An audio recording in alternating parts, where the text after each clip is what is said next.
पश्चिम बंगाल और तमिलनाडु के विधानसभा चुनाव नतीजों के बाद अब इसका असर उत्तर प्रदेश की राजनीति पर साफ दिखाई देने लगा है।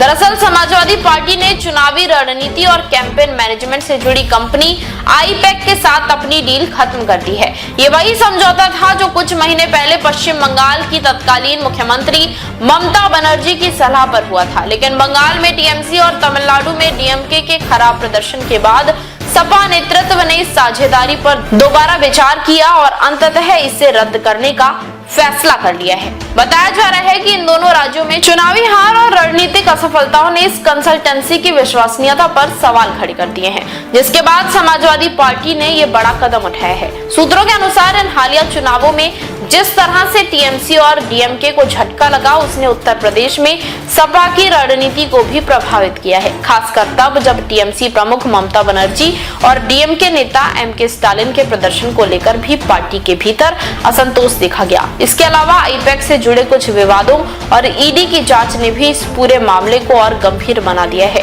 रिपोर्ट्स के मुताबिक कंपनी के एक निदेशक की गिरफ्तारी और दफ्तरों पर छापेमारी के बाद कई राजनीतिक दलों ने इसकी कार्यक्षमता पर सवाल उठाने शुरू कर दिए थे।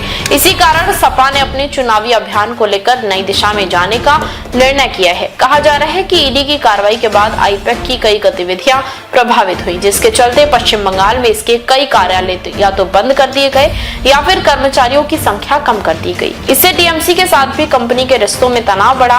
वहीं दूसरी ओर सपा के अंदर भी ये चर्चा तेज हो गई कि बाहरी कंसल्टेंसी पर निर्भरता कितना सही कदम है।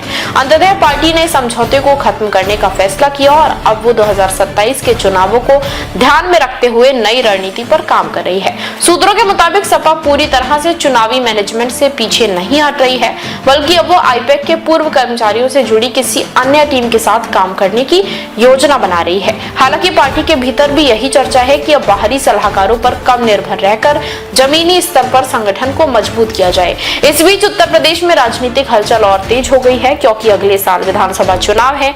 इसी राजनीतिक माहौल के बीच आजाद समाज पार्टी के अध्यक्ष और नगीना से सांसद चंद्रशेखर आजाद ने भी प्रदेश में अपनी सक्रियता बढ़ाने का ऐलान किया है। आपको बता दें, वो 2 जून 2026 से पूरे उत्तर प्रदेश में एक बड़ी जनयात्रा शुरू करने वाले हैं, जिसका उद्देश्य दलित, पिछड़े और अल्पसंख्यक वोट बैंक में अपनी पकड़ मजबूत करना बताया जा रहा है। इस यात्रा को लेकर उनकी पार्टी जोर शोर से तैयारियों में जुटी हुई है। कुल मिलाकर पश्चिम बंगाल और तमिलनाडु के चुनावी नतीजों ने सिर्फ वहां की राजनीति ही नहीं, बल्कि उत्तर प्रदेश की सियासत को भी प्रभावित किया है।